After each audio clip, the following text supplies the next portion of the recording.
Good morning, students. I hope you all have gone through and got understood the concepts which we have discussed about the chapter 2 number systems. Today, we are going to see the next chapter, that is chapter 3 computer organization.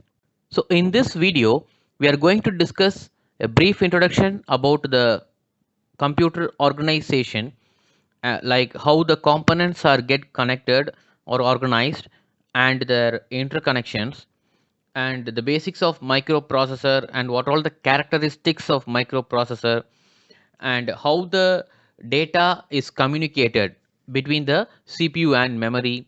And the last part we are going to discuss is the types of microprocessor. First, in the introduction part, computer organization mainly deals with the hardware components of a computer system. It includes the input output devices, the CPU, that is central processing unit, and the storage devices, primary storage, secondary storage, and the primary memory, that is the main memory. It is mainly concerned with how the various components of computer hardware operates. And also it deals with how they are interconnected, how these components are interconnected to implement an architectural specification. So these are the two main things that computer organization deals with. The next one is the term computer organization looks similar with the term computer architecture, but the computer architecture mainly deals with the designing of a computer. What are all the engineering consideration involved in designing of a computer? It mainly focuses on how the computer is designed. On the other hand, computer organization deals with the hardware components that are transparent to the programmer. So these are the major difference between the computer organization and computer architecture. The next one we are going to discuss about is the basics of microprocessor.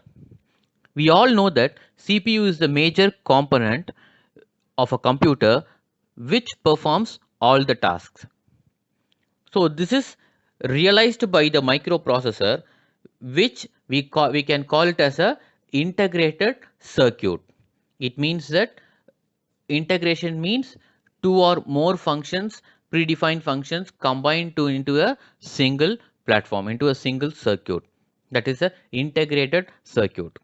So the first microprocessor was introduced in early 1970s, and the first general purpose microprocessor, that is 4004, which was mainly developed by Intel.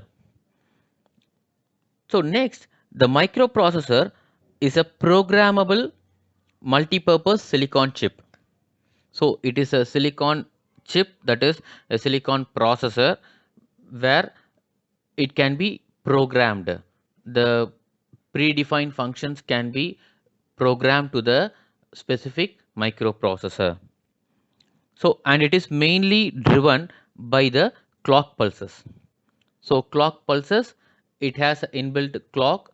Based on each and every second, the microprocessor works the various process, and it accepts the input as a binary data, and after processing it provides the output data as per the instructions stored in the memory.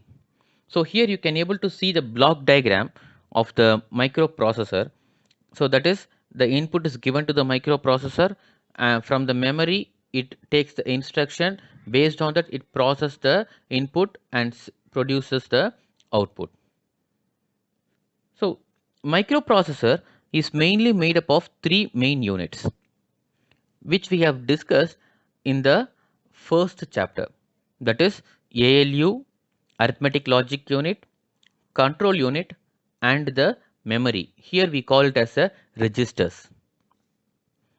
So the ALU performs all the arithmetic and logical instruction based on the computer instructions, whereas the control unit, it controls the overall operations of the computer with the help of the signals.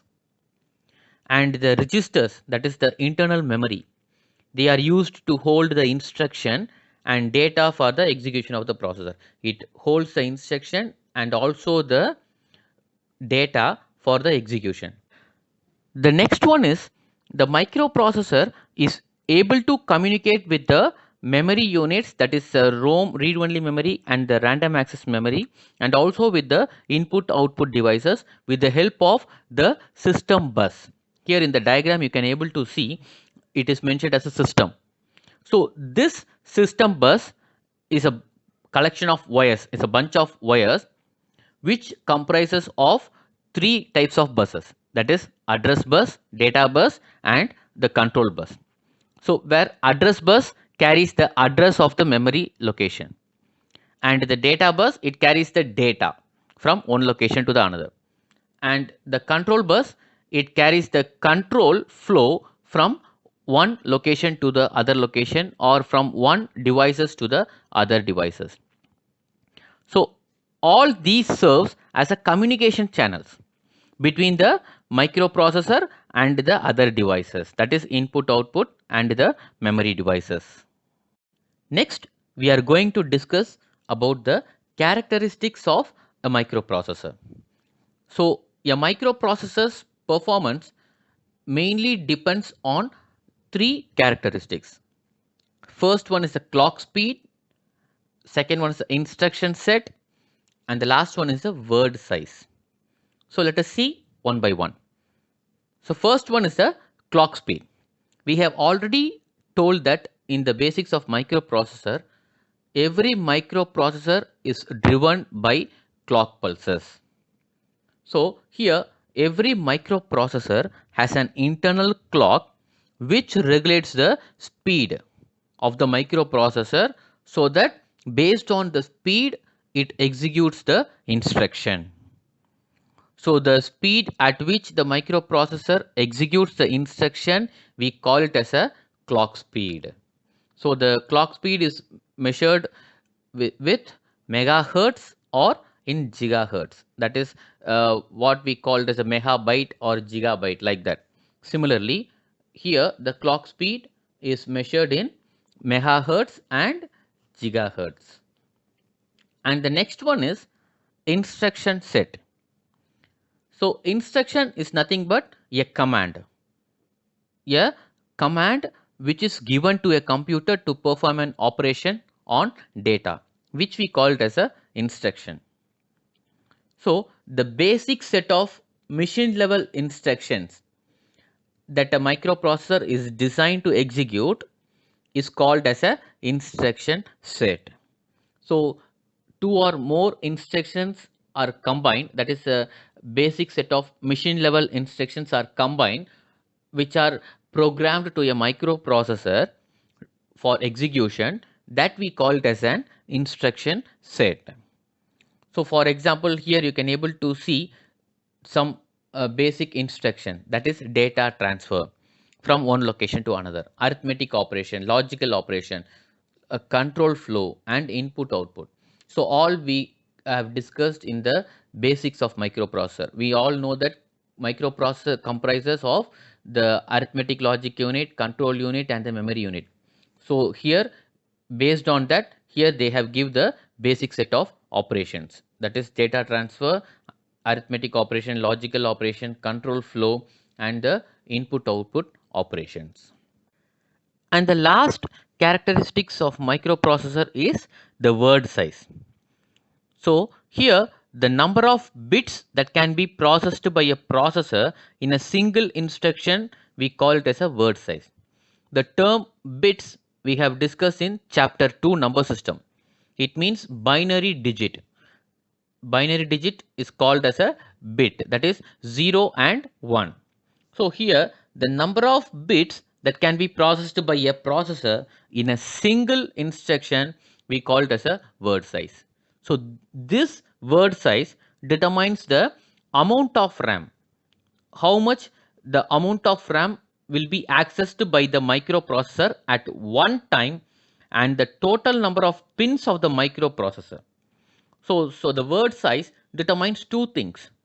First, the amount of RAM that can be accessed by the microprocessor at one time, and second one is the total number of pins on the microprocessor, that is the connectivity pins.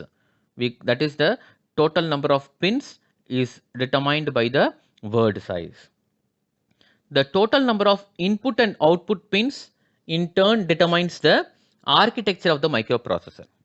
So, the word size determines the total number of pins, whereas the total number of input and output pins determines the architecture of the microprocessor. So, this is all about the characteristics of microprocessor. The next topic which we are going to discuss is data communication between CPU and memory. So, how the data are transferred from CPU and memory. The CPU has three types of registers for this communication purpose. So, first one is the memory data register, which holds the data to be transferred from memory to the CPU. So, all the data that is to be transferred from memory to the CPU will be stored in the memory data register. The next one is a memory address register. So, it holds the current address of the instruction that is currently executing, the instruction which is currently executing, the address of that instruction will be stored in the memory address register. And the next one is the program counter, which is a special register in the CPU which always keeps the address of the next instruction to be executed. So, if an instruction is executing in the CPU means the next instruction which is to be executed will be stored in the address will be stored in the program counter. So, based on that, the CPU will get ready for the next instruction for the execution.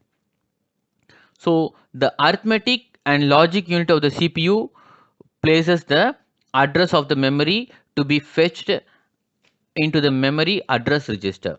So, mainly the ALU places the address of the memory in the memory address register.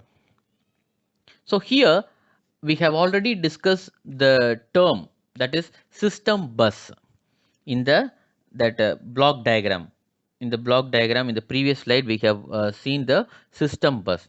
We have told that it is a bunch of wires which comprises of three types of buses: address bus, data bus, and the control bus. So, similarly here, a bus is a collection of wires used for mainly communication between the internal components of a computer, that is between the microprocessor and the input output devices and the memory unit. So, here the first one is the address bus. So, the address bus is mainly used to point the memory location. It always holds the address of the memory location.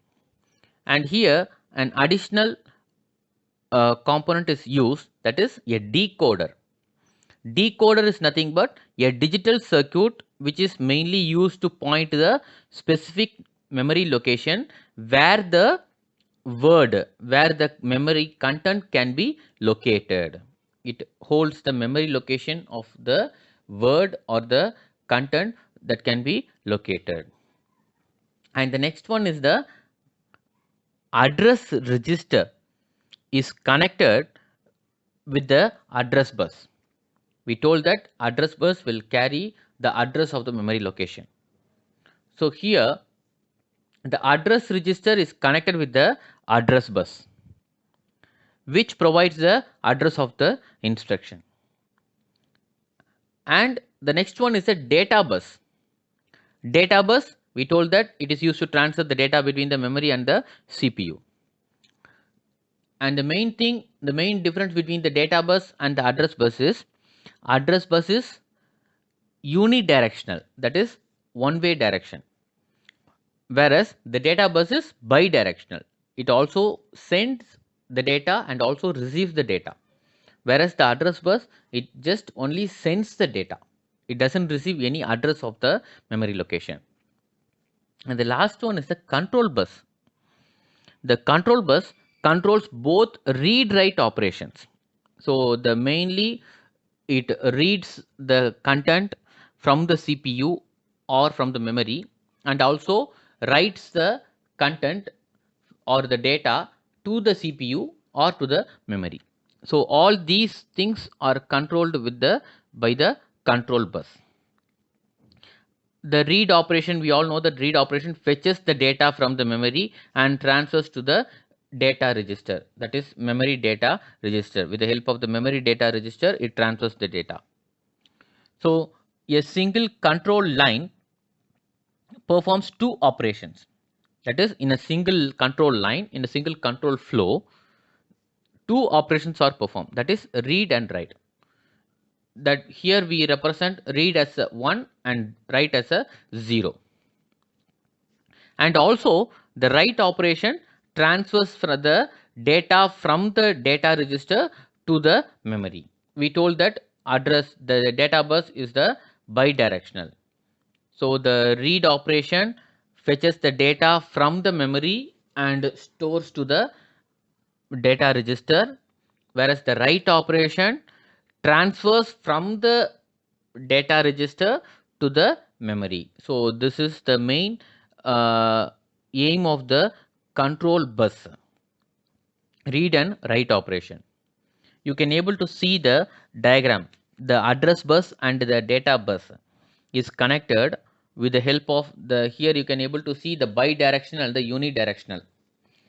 The bidirectional, a double headed arrow will be there, whereas unidirectional you can able to see a single arrow, single headed arrow. The memory address register, CPU and the MDR and the word, that is the RAM, it is connected with the help of the control unit, that is a arrow mark. You can able to see read write operation. Okay, all these are connected with the help of the address bus and the data bus. You can able to see the data bus will have a double headed arrow, whereas you can able to see a single headed arrow will be there from address bus, either send or receive. It can't able to simultaneously send and receive. It can either send or receive. So that is why we call it as a unidirectional. Next we are going to see an example for the read write operation. We have already told that read operation fetches the data from memory to MDR, whereas the write operation is vice versa. It transfers the data from the MDR to the memory. So for this we are going to see an example. Assume that a processor is an 8-bit processor like Intel 8085. 8-bit processor means it can able to process 8 bits in a single instruction. So that is the meaning for 8-bit processor. If it is a 16-bit means it can able to process 16 bits in a single instruction. So it means that both the size in the data register, memory data register, that is MDR, and the word size in the RAM both have 8 bits. So the size of the MDR is 8 bits, which is connected to the word in the memory, that is also 8 bits. So that you can able to see the diagram. The data bus has 8 parallel wires, that is parallel connection to each and every bit from MDR to memory word and memory word to MDR. So that is based on the control. That is based on the control means if it is a read means it travels from MDR to, it travels from memory to MDR. If it is a write means it travels from MDR to memory. We represent the read as 1 and write as 0. So in the first diagram you can able to see that before the read operation the MDR is empty. So the memory word, the each and every bit in the memory word is connected to the each and every bit in the MDR. That is before the read operation. So you see after the write operation, based on that the MDR content is filled. So here the number 1 means we told that it is a read operation. If it is a 0 means in that bit location it is writing some content. If it is 1 means it is reading the content in that particular bit. So that is the meaning of this, that number 1 and 0. So that is in the second diagram you can able to see it is from memory word it is traveling. They have given a dotted line arrow. From memory word, it is traveling to the MDR. That is after the read operation. And on overall, it means that with the diagram, it means that the read operation transfers the data from the memory word to MDR. Read operation transfers the data from memory word to MDR. You can have it as a for a better remembrance. You can have it in a short form like RWM. R for read, W for word, M for MDR, that is memory data register, RWM. And for write operation, you can have it as WMW, that is W for write, first W for write, and M for MDR, and W for word. So WMW. So for read operation, RWM, whereas here WMW. Okay, so this is all about the data communication between the CPU and the memory. And the last topic which we are going to discuss in this video is the types of microprocessor. So microprocessors can be classified based on two criteria. That is, first one is the width of the data that can be processed. That is the first criteria. And the next one is the instruction set. Based on the instruction set, the microprocessor can be classified. So let us see what are all the classifications of microprocessors based on the data width first. So in the previous example, that is the read write example, we have seen 8-bit microprocessor. So depending on the data width, the microprocessor can process the instruction. So based on the data width, that is 8-bit microprocessor, it can be 8-bit or 16-bit or 32-bit or 64-bit. Currently we are using 32 and 64. So based on the data width, the microprocessors can process the instruction. So likewise, the microprocessor can be classified as 8-bit microprocessor, 16-bit and 32-bit and also 64-bit. Currently we are using 32-bit and 64-bit microprocessors. And the next one is based on the instruction set. The microprocessor can be classified based on the instruction set. So the size of the instruction set is another important consideration while categorizing. So initially, microprocessor has very small instruction sets because complex hardware was very expensive as well as also very difficult to build, and also the technology had developed to overcome these issues. More and more complex instructions means were added to increase the functionalities of the microprocessor. More and more complex instruction means it has more functionalities. The microprocessor will have more functionalities. So based on that, there are two types of instruction sets. The first one is the reduced instruction set computers, that is RISC. So RISC stands for reduced instruction set computers. So these set of computers will have small set of highly optimized instruction. The exact instruction, optimized instruction, a small set will be programmed to the microprocessor. So the complex instructions are also implemented using simple instruction, thus reducing the size of the instruction set. Here the complex instructions are splitted into various set of simple instructions for reducing the size of the instruction set. So likewise, this reduced instruction set computer works. So for examples for RISC processor are the Pentium 4, Intel P6 and AMD K6 and K7 are the examples for the RISC computers, that is instruction sets. And next one is the complex instruction set computer, that is CISC. So based on the complexity developed with the data, the technology also developed. So with this development in the technology, they have implemented this complex instruction set computers. So they support hundreds of instructions in a single microprocessor. So computers supporting CISC can accomplish a wide variety of tasks, making them ideal for personal computers. Mainly for personal computers, they have used variety of tasks in a single process. They have programmed many tasks in a single processor, that is in a single microprocessor, for creating a unique personal computer, for developing a highly technology oriented personal computers.